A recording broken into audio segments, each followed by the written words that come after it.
Welcome to the Weekly Gaming Blast. I'm your host, AkibanaZero. And I'm Rue the Gamer. Hello. How's it going, man?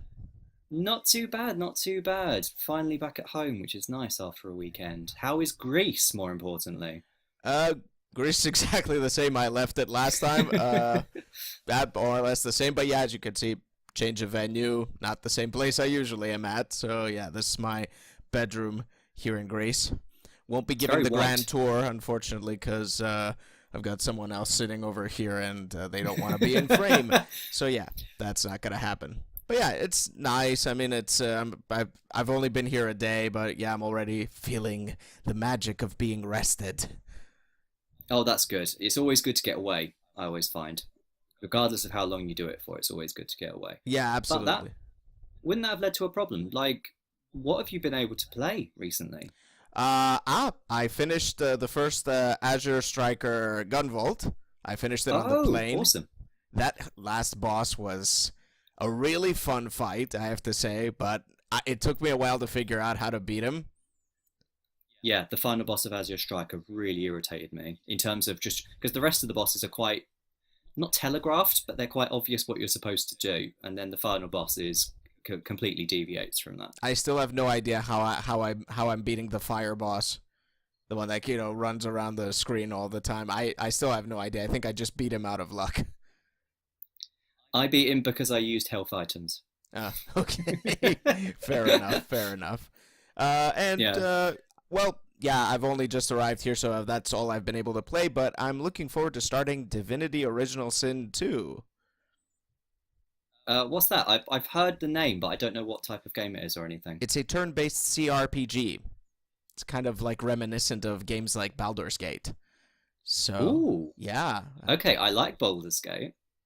Yeah, I did Hmm. too. Back in the day, Icewind Dale, all of those expansions and add-ons and stuff, those were amazing. Great games. I'll track that down actually. Or at least I'll watch a trailer or something and see what I think. Or I've got a lot of games on at the moment. or you can look forward to the Let's Play. Ah, Yes, actually, that would be better. yeah. The Let's Play. I'll get a much better idea from that than I would from a trailer. So, Yeah, there's me advertising again. What about you? What have you been playing lately? full disclosure, both of the games I've been playing recently are both review titles. So, I can only talk about them so much. Um, so I've been playing Layton's Mystery Journey, Catriel, and the Millionaire's Conspiracy, I think it's called, which is the new Professor Layton game. And I've always been a fan of the Layton games. I think they're not only really fun, but they're also really challenging because they actually force you to think because they're just puzzles. But that one's really good, and they've brought back a lot of the stuff I liked from the originals, like the really, really cute French-looking animation style, which I really like. I really think it's cute. Um, and I've been playing Mario and Luigi Superstar Saga as well on 3DS, which, my God, they ported one of my favorite GBA games to the 3DS, and I couldn't be happier about it. Like everything is the same. Like they've remixed the music slightly, but otherwise the whole thing is the same. And I'm glad because they didn't need to change a thing. So it's like the same, Um, but with upscaled graphics and stuff, right? Yep, upscale graphics and remix music. They've added a couple of bits that weren't in the original, but everything they've added, everything they've changed, is so beneficial to the game. It's beautiful, it plays really well, and it's so entertaining to play. Um, I can't wait to actually finish it. And after you finish it, Which you're gonna is do a review, or is a review up already?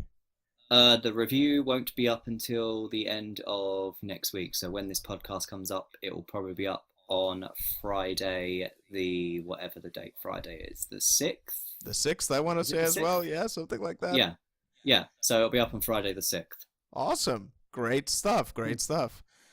Yeah, so there's something to look forward to from you, right? Yeah, I'm going to push past that. I'm going to stop doing my like flagrant kind of advertising for myself. Because Um, because we yeah, got news to dive into. yeah, we've got a lot of news to dive into, and also a fair amount of controversy this week. It's Psst. good. We've got some meaty controversy as opposed to the kind of like I think it's one bit we had last week. Games industry, keep doing what you're doing. Yeah, Um, just fuel the fire. Just keep adding um, adding kindling there. That's great. although what I will say is Warner Brothers Games, stop doing what you're doing. I know I said keep, but WB Games, stop it. Just stop it Like, already. we want some controversies. We don't want all of them. Just No, some on the and side we over don't- here and some over here. That's fine. And we don't want them all from you either. As everyone's probably already up to date with the Warner Brothers Shadow of War microtransactions and loot boxes controversy, which we're not going to cover here because one, we've covered it before, and two, if we start on microtransactions, I might never stop. But the problem is with the Orc Slayer, I think was it called Wolfar, the Forfar? What's the name? Forthog. Forthog. Forthog. Forthog. Forthog. Forthog, the Orc Slayer. So the DLC to do with that, which, as a lot of people already know, that DLC was made kind of in memoriam of a team member who was working on the game who died, which very horribly sad situation. But then Warner Brothers decided to do what Warner Brothers do and be bastards about it, and they decided that they would charge for that DLC. And not only would they charge for that DLC, but they would make it so that part of the proceeds would go to the man's family. Part, not all, part. OWB. OWB. Please. That's bad enough. That's bad enough. However, in certain states in the US, the DLC was free. So in certain states, but why was that? I don't know. I believe that they were states that were directly correlated with the man himself. So it makes sense in terms of geographically. However, the issue with that is, if you bought the DLC outside any of those states or anywhere worldwide, you would be charged for it and only part of the money would go. Part. That's the thing I find most insulting about this. Part of the money would go to the family, not even the full amount, which it should have been. What? But what the controversy is on that is that Warner Brothers Games this week have apologised, and I couldn't use that term more loosely if I tried, for the confusion, once again, couldn't use that term any more loosely if I tried, over that DLC. And it's like, and my instant response to that is, no, there was no confusion. We knew that you were being money-grabbing imbeciles. We knew it. There was no confusion involved. The only confusion was that you thought you could get away with it. Nah, we're not as dumb as you think we are. Nope, we're not. And I mean, how many times are we going to have situations where devs or publishers specifically think they can get away with these things and then have to really backtrack when they can't? I wonder. This is just another example of it. I mean, unfortunately, it looks like loot crates are here to stay. Thank you very much, Blizzard. But because they're to blame for that. Sort of, yeah. Well, I think loot crates have been mostly the prevalent thing in mobile games. Unfortunately, it seems like the entire gaming industry wants to, take a piece of that kind of thing to make. But Blizzard kind of sort of popularized it now with Overwatch and with. I want to say Hearthstone, but like the whole card pack thing with Hearthstone is something that has, it's like dated back to Magic the Gathering days, so it's not like something new. True. But Blizzard are responsible for popularizing it, and now everyone seems to be doing loot crates, which is, but once again, microtransactions, loot crates, that could be a topic for another time. But yeah, just Warner Brothers, just stop. Quit whilst you're behind on this one. Quit while you're behind. I love it. I love it. Speaking of things that we love, we always like it when the gaming industry turns on the community, and specifically when a dev turns around and says that the gaming community is toxic. What? See, with this statement, I can understand with certain games what he means. Yes, I can totally understand. Overwatch, League of Legends, the Smash Brothers Melee community, like there are toxic communities, but that does not mean the whole community is toxic. Yeah, well, it seems like veteran developer Charles Randall, who has worked for Ubisoft, he's worked for BioWare, like that's part of these two big companies are part of his CV. Okay, like basically what triggered him, so to speak, was that somebody told him, like a friend, a colleague, somebody said something like, "I wish the gaming industry was more candid with us." And he got shocked because he turned around because Randall turned around and said to him that we actually are candid. It's just that when we're candid, you guys go all ape shit on us. So that's why we refrain from telling you more things about what's going on with the development of games. We are always, like, basically what he's saying is that the industry is afraid to tell the community the things that are in development. They have to be like very careful about what they say. They don't want to say, for instance, "Oh, we're thinking of doing something," and then they either get a shitstorm when it doesn't happen, or they get a shitstorm because it happened, but it didn't happen the way they wanted it to happen. I mean, both sides are to blame on this. Let's be perfectly honest. Yes. Because if it wasn't for developers being far too cagey, I don't think the Mighty Number Nine conspiracy, the Mighty Number Nine situation wouldn't have been half as bad if the developers were candid about it. However, on the opposite side of that coin, gamers need to realize that they aren't, and I hate using this term. I apologize for using this term, but it's the most applicable term I could think of at this point. Gamers need to realize they're not entitled to have exactly what they want. Yes, yeah. Because everyone is going to like and dislike different things. I mean, I personally didn't massively enjoy Breath of the Wild, but that doesn't mean that I can't appreciate that some people did, and it doesn't mean that I'm not happy for people that they have enjoyed it. Because it's just like, yeah, for me, it was a passable game. It wasn't a great game, but it was a passable game. So if you're getting more enjoyment out of it, then like kudos to you, well done. And it's the same with developers. Sometimes I can look at developers, and developers are getting a lot of flack for no good reason from the gaming community.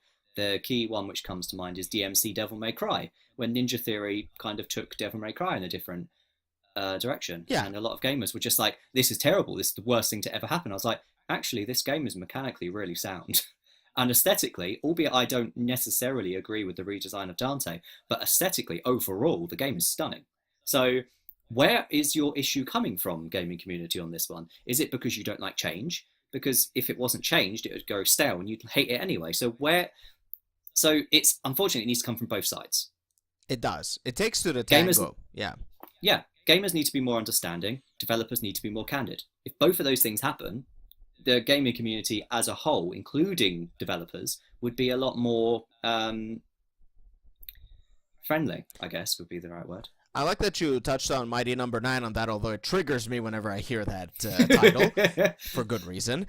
But the thing is that it's also a Kickstarter game, so it was backed by a big portion of the community that wanted another Mega Man-like game. Okay? But, yeah. And in that particular case, because the people who have backed the game or have shown some sort of support during the development process of the Kickstarter, we're kind of like investors, okay? So you have to be candid with us. I've invested those $20 I put into to back the game. I considered it an investment. It was my vote that I wanted a game like this, but I wanted to know more about what you're doing with it. Not showing me just like some random crap here and there. Show me where is the game going? What kind of end graphics are we looking at? What kind of end animations? What is the end product looking like? We need to see more of that. And in that particular case, you could say we were entitled to hear what was going on with the game. Oh yeah, in that situation, most definitely. That's the way Kickstarter should work. Yes. Now, on the other hand, I will give an example of Destiny 2 here, is that development was not candid in the sense like, here's everything that we're doing. But what they basically did was they did this massive live stream where they showed all of the stuff, the major stuff that were going to be put into the game. And they said, this is what we're looking for to do this kinds of storytelling, this kind of multiplayer, this kind of social tools, this and this and this. That was extremely candid of them. So I thought that was candid enough. But, on the other hand, they were a little cagey about telling us about the shaders. which was a huge problem, which is a huge problem for a lot of people because we're used to shaders being one way from Destiny 1, and now they're one use, and it's kind of encouraging loot crate buying. So that is something they didn't want to be candid about for a specific reason, because they just wanted to sneakily get us used to it. And I would say sneakily because they didn't tell us about this. They didn't say we want to make shaders one use, but you can apply them to individual pieces of armor. So what my point here is that the industry is being extremely selective sometimes on the things they want to be candid about. Yeah, because they don't want to ruin their profit margin, or they think that that's what we want, or that's what they should be doing for their profit margin. So, that's like, I mean, that's how industries work. I get it. They can't tell us everything. But you know what? You're making a change from the base game, from the previous game. Why don't you mention that? So, yeah. Especially with sequels. Sequels, it should most definitely happen. But when it comes to things like, let's say, fighting game characters, you don't have to be so candid about it because you're not going to bring everybody's favorite character back. That is just the way it is. You don't have to be candid about that shit. Anyway, it's a big topic, unfortunately. Oh, yes, most definitely. As to whether the gaming community is toxic or not is a massive topic, because it's both a yes and a no. So, and also the whole candidness of the industry as well. That's another massive topic. Like these things can't be easily hashed out. They need to be properly researched and discussed. It's not something you can just throw together an argument on. And if you do, you're more than likely ill-informed. That is true. That is absolutely true. But speaking about ill-placed and ill-informed decisions, the Switch's online infrastructure has once again come under fire. Surprise, surprise. Surprise, surprise. And unfortunately, it's come at the worst possible time with I would say, worst possible game that this could have happened with, and that's FIFA 18. I weep for you, FIFA players. I dislike it. I don't like FIFA 18. I'm not going to lie. I don't like sports games for the most part anyway. However, this being released on the Switch was a huge deal. It was, indeed. And the fact that the Switch's online infrastructure is poorly equipped to deal with a game like FIFA 18 is showing already, and the game has been out for 2 days. 2 days at time of recording. This shouldn't be, Nintendo. This shouldn't be. You should be able to jump into an online game with your friends on FIFA 18. You should be able to do that. Why can't you? And you can't blame this on the developers, as much as I do like to rag on, it's EA, isn't it, that do FIFA? Yeah, EA does it, yeah. As much as I like to rag on EA, and I could do that for hours, this is not their fault. There's only so much they can do with the online infrastructure that you've implemented on the Switch. You should be able to play with your friends. There should be, at the very least, some sort of invite system that you can utilize on the Switch to be able to play this. Otherwise, it's just a game that, sure, it's on the Switch, sure, it's portable. That is a good thing, yes. But it is missing, essentially, a key mode. As well as the other key modes that's missing from the other consoles. But we won't get into that. The problem is that your online infrastructure isn't suited to a game like that. And it's just going to reflect really badly on you. It's always pretty sad to hear this, that, you know, there are certain things that have become a standard now when it comes to online play, and games don't implement it. It's one of the things that I put it's one of the things I talk about when I rage about Street Fighter V as well. Terrible online features and stuff. But yeah, I mean, like, the Switch itself right now, it's an amazing device. Like, there's no discussion about that. It's an amazing device, amazing what it can do. But the online stuff, the features, oh my god. Like, really, guys, you gotta think better than, you know, friend codes and all that bullshit. Yeah, I can't believe I must admit I was genuinely shocked when I got my Switch and I realized it was friend codes again. I just sighed. But then I was like, Mm. hey, I could put it on my TV. Then I could go portable, back on my TV, portable again. And I was like, yeah, I'm happy. Well, the biggest problem with all of this is that the Switch has some brilliant games. And I mean truly, and not only truly brilliant games, but truly brilliant exclusive to Switch games. And the online infrastructure is not great. It's just one step forward, two steps back, and that's the unfortunate thing with the Switch. Well, I guess the idea right now here is going to be that we're going to go through this year with some really cool releases, really great stuff, and then hopefully next year Nintendo's going to kind of wow us with a better, an OS upgrade and maybe an infrastructure upgrade here and there, and maybe virtual console. Ooh. Oh, I would love it. Ooh, There's so many games I want. There's so many games I want that I'd love to play on the go. But I'm really, really worried that they haven't said anything about it. I don't really want to dive into this, but I'm really worried because they haven't said anything yet. Well, Nintendo have been very, very good at, like, going back to a little bit earlier with the candidness thing. Nintendo have been very good at guarding their secrets recently. I mean, all we need to do is look at the fact that Metroid: Samus Returns launched only a couple of months after its announcement, and the game was fully ready and is a brilliant game. And nobody knew shit about it. No, nobody knew anything about it. There was kind of the writing on the wall was there, but hardly anyone pieced it together. And Nintendo have been very good at closely guarding those secrets recently. And for all we know, there could be a massive OS update with like a massive virtual library and maybe doing a rental service where you can just pay a certain amount each month and you can play as many classic like Nintendo games as you want, which would be a genius idea. The Netflix of Nintendo games. Yeah, the Netflix of Nintendo games. Just think how many games that is. I'd pay a monthly subscription for that.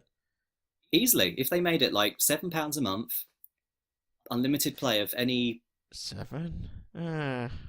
With the online play. Yeah, if they added online play to games as well. And no, I mean like with the online, because they want to make their online service payable. Yes, like subscription based. Oh, so, yeah. Make it with that online subscription as well, so you can still use that. I just think that would be genius. Yeah, especially if they had all the games up to the GameCube. Say, that's a lot of games. A lot of games. It is, and a lot of good games as well. For that, definitely. Melee. Well, I'm not calling Melee a good game. I'm just saying, like some people might be happy to hear that if that ever happened. But yeah, well, this follow up. So we're going into like the short and sweet stuff now. This game was kept a little bit of a secret, though, like little things were popping up left and right. But finally, we have a Red Dead Redemption 2 trailer out, ladies and gentlemen, and it's pretty good. With its very slight renaming. Really? As well. Slight renaming? Yeah, it went from Red Dead Redemption 2, the number, and now it's Red Dead Redemption 2 in Roman numerals. Oh, yeah. They changed that to tiny bit of the title. Yeah, seems pointless potato, as they say. Tomato. Well, it is. It's like I don't see why they needed to change that, but it's a nice nice change nonetheless. Roman numerals are cool, man. Just look at Final Fantasy. Oh yeah, of course. Final Fantasy is the coolest game. It is the coolest. But yeah, I had a look at the trailer. It looks great. Like, the game looks really beautiful. It's basically just showing you a bunch of story stuff, environments, cities, towns. Not much gameplay wise, but obviously it's just gonna be a classic Red Dead Redemption open world GTA style sort of game thing. And I think it looks pretty cool. I didn't play the first one, but I did watch it a bit on YouTube, and it looked like a really fun game. So yeah, I'm pretty confident this looks like it's gonna be pretty much the same. Maybe even better. And next year as well, so it's not too long away. No, it's not too far away. Yeah. We got sort of a release date, I think. I'm not really sure. I don't remember. I'm not good with numbers. And I'm also a little tired, so yeah. I feel you. Speaking of games that aren't too far in the future, we hope. Shenmue 3. We had some more still images, and your face then just perfectly summed up my feelings about it. We've seen some more images about Shenmue 3, and it's looking still crap. What are they doing with this thing? I mean, it looks. I mean, to give them credit, it looks slightly improved. Slightly. Um, Just ever so but slightly. but the characters are still so uncanny valley. It's still not looking great. Um, but as I said when this trailer first came out, the locations are looking fantastic. It's just the characters are looking PS2 quality. And So you've worse, got I'd PS2. say. Well, yeah. So you've got PS2 quality, maybe worse, characters surrounded by PS4 4K environments, and it's such a disconnect. It's It's such a shame. it's like, what did one thing get developed by one person, by one company, and the other one's getting developed, the other part is getting developed by somebody else, so they're just mashing it all together. It's so surreal the way this game looks right now. And it's like, we did want Shenmue 3. We just didn't want a bad looking Shenmue 3. Yeah. Like, you have to understand. It's the same thing with Mighty Number 9. We wanted a Mega Man spiritual successor. We didn't want a bad looking Mega Man 9 spiritual successor. That's what worries me about these Kickstarter games, man, is that they're trying to so heavily to capitalize on what the things that we need, which is amazing, the things that we want, but they're not putting enough of that development effort into it. It's almost as if they are wanting to give us what they want, but they have no idea what that is. Exactly. It's perfectly exactly like that. By the way, speaking of that, because this is a bit of a segue, but you know, like, let's just like, come with me on this one. When I finished Azure Striker, it said producer Keiji Inafune, and I was like, he was able to produce this, which is a great Mega Man spiritual successor, and then he also made Mighty Number 9. What the frick, man? No, the problem is you need to step back from that and look at his roles involving both games. When it came to Azure Striker Gunvolt, he was the producer. When it came to Mighty Number 9, he was the director. Inafune is a fantastic producer. He has produced some of the best games of that genre that have ever been made. I mean, I think, if I'm not mistaken, please do not shoot me if I am wrong, I'm pretty sure he produced Mega Man X, which is brilliant. He produced Azure Striker Gunvolt, which is also brilliant, but he directed Mighty Number 9. He is a great producer, but he does not have the creative power to be a director. He doesn't have the creative power to tie all these things together, which you need to do if you're a director. And also, bear in mind, Azure Striker Gunvolt was made by Inti Creates, and they are very good at what they do. Yeah, that is true. But I thought they kind of partnered with them to make Mighty Number 9. Anywho. They did in a way, because Inti Creates were involved in Mighty Number 9 in some way, which is why Beck appears in Mighty Gunvolt. Yeah. The kind of crossover title between Mighty Number 9 and Azure Striker, which is actually better than Mighty Number 9, believe it or not. True.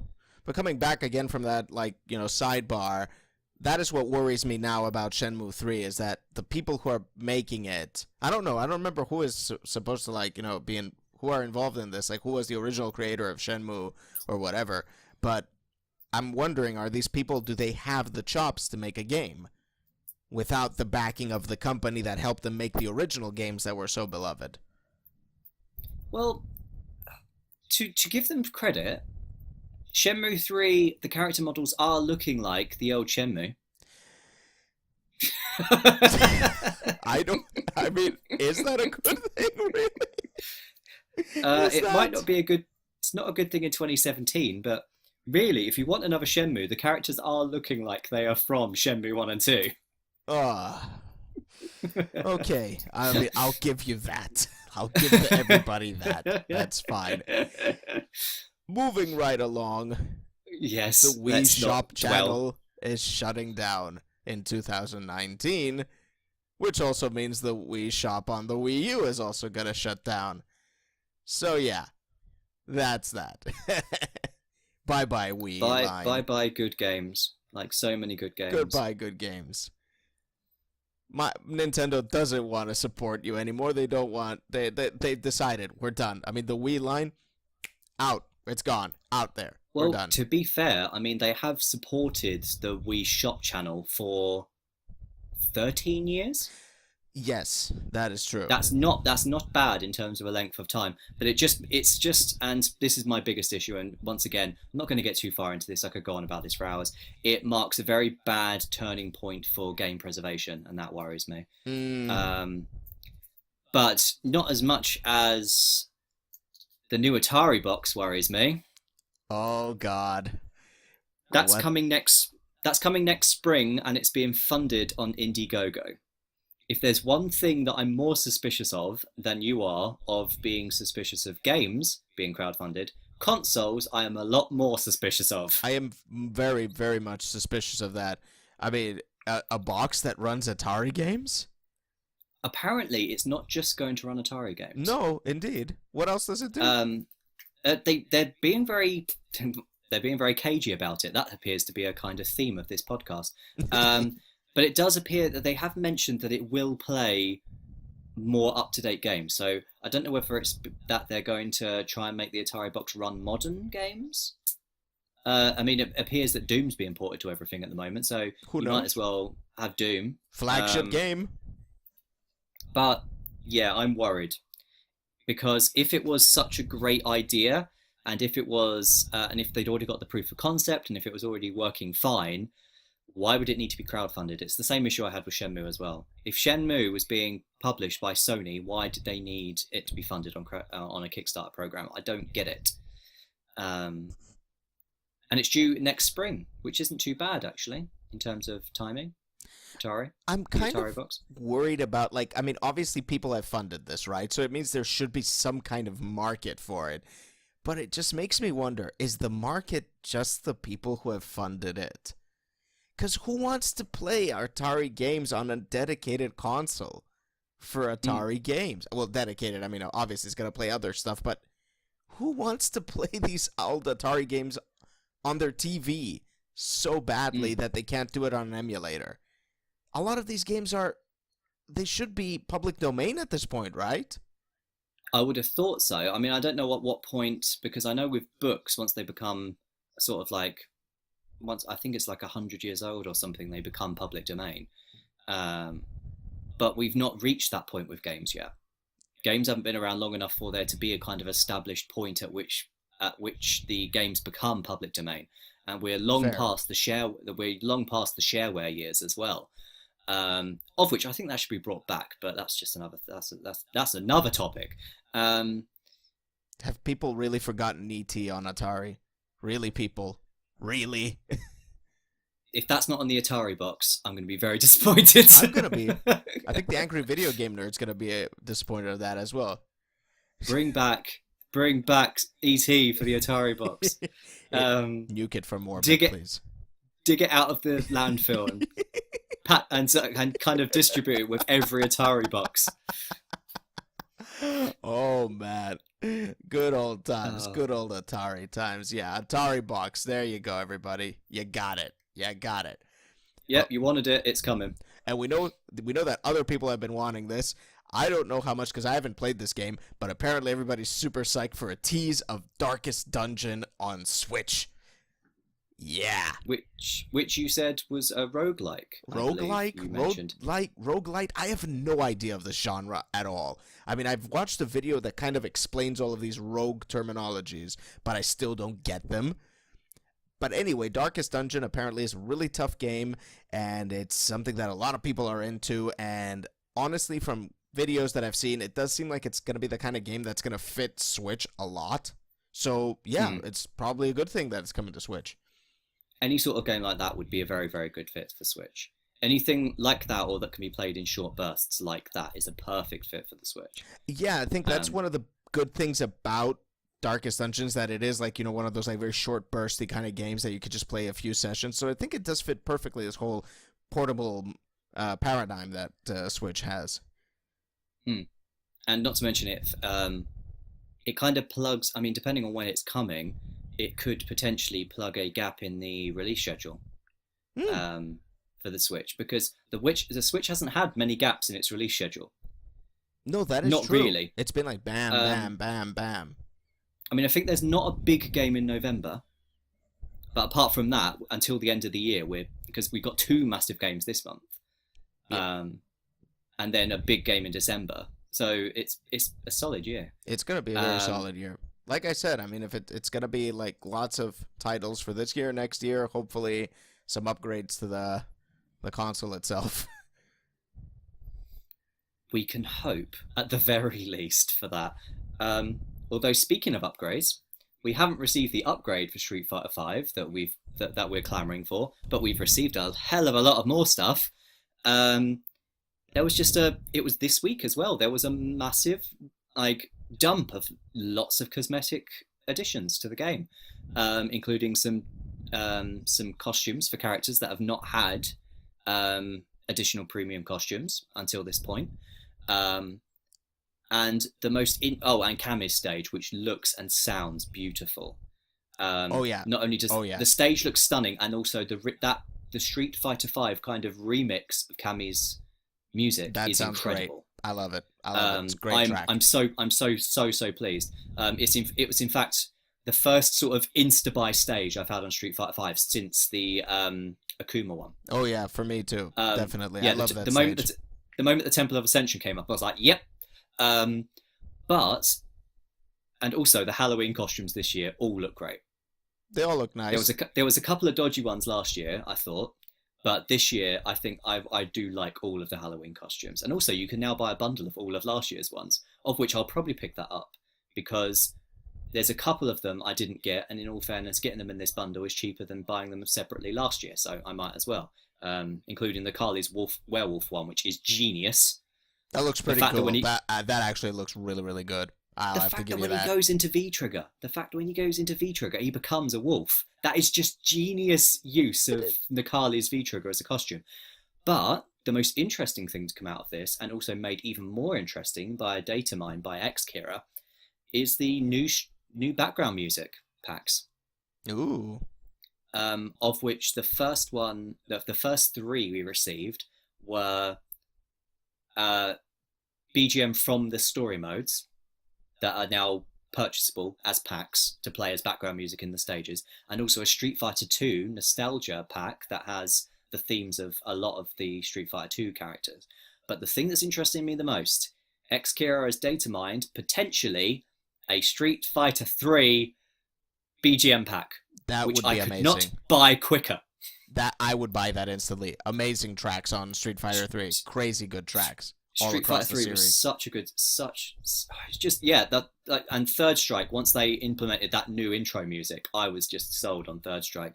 And along with that, Xkira's unveiled, supposedly, I need to keep using the word supposedly because these are rumours, a lot of new stages or returning stages. So apparently Birdie's Street Fighter Alpha 2 stage is going to come back. That would look sick in this engine, actually. In the Street Fighter 5 engine. It would look really sick. Urian's getting a stage from Third Strike. Ken's getting back his Street Fighter 2 stage. Nash is getting his Street Fighter Alpha 2 stage. Colleen and Ed are getting their own... Colleen, Ed, Manut, and Fang are all receiving their own stages. So that's just fantastic.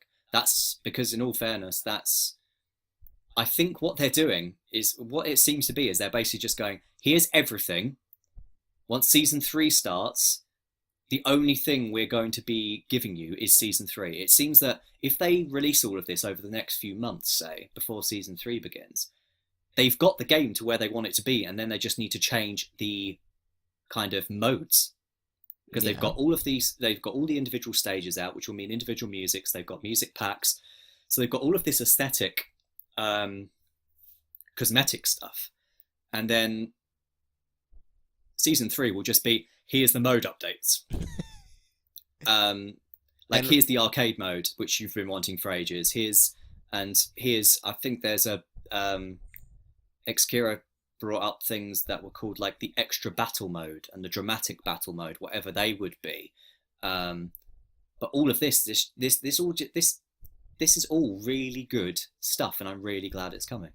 And I hope that means that finally Capcom will have enough money to hire a UI designer. What? What? See, I quite like the UI of Street Fighter Come 5. on, man. What do you like about the debug-looking UI of Street Fighter 5? Come on, man.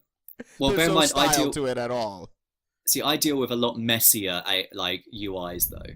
I mean, BlazBlue is aesthetically and kind of as a kind of cosmetic object, I guess, the whole thing. The UI works, but the UI is a mess of that game. It is literally just all over the place with bright colours and like loads of bars It feels very and messy, stuff. I'll give you that. Yeah. But I mean, excuse me. Look at Street Fighter 4. I'm not asking for something super stylized. That was kind of minimalistic as well.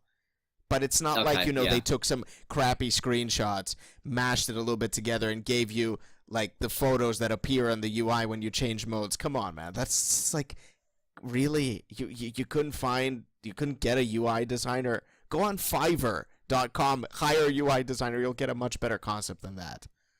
Yeah, okay. Yeah, I'll give you that. That's pretty sensible, to be honest. I mean, I'm not expecting, like, amazing things. Look at Marvel vs. Capcom Infinite, man.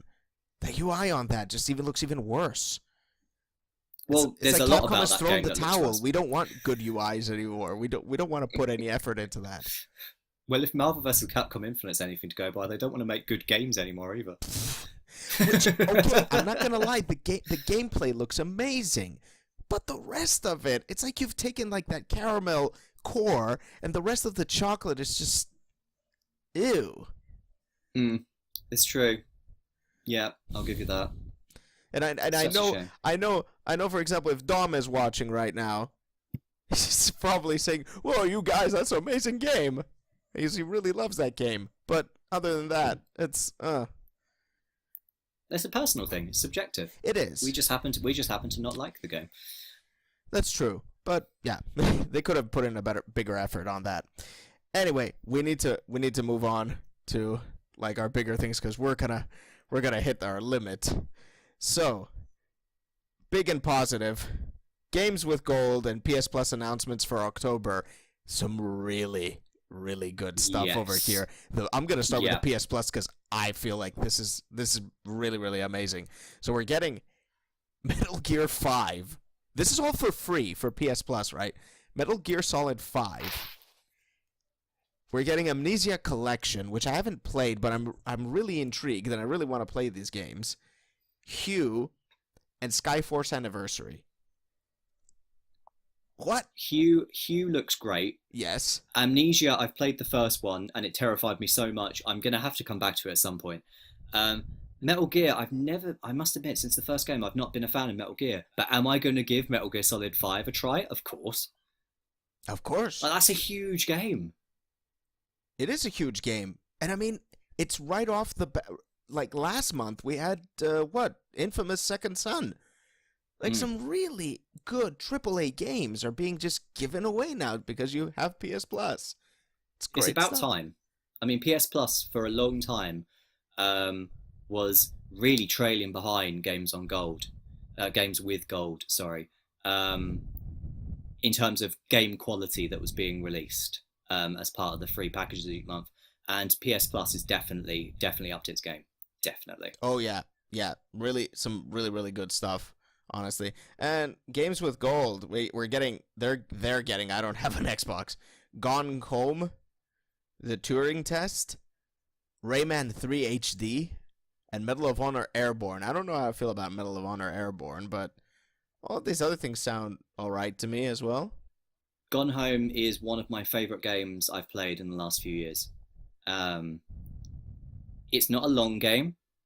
There's not much to it, but the emotional impact of that game is incredible, and I would happy.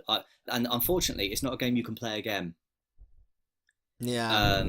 It's one. If I was to write a list of 5 games that I wish I could erase from my mind so I can play them again, like with a fresh perspective, Gone Home would be one. Yeah, I can agree to that.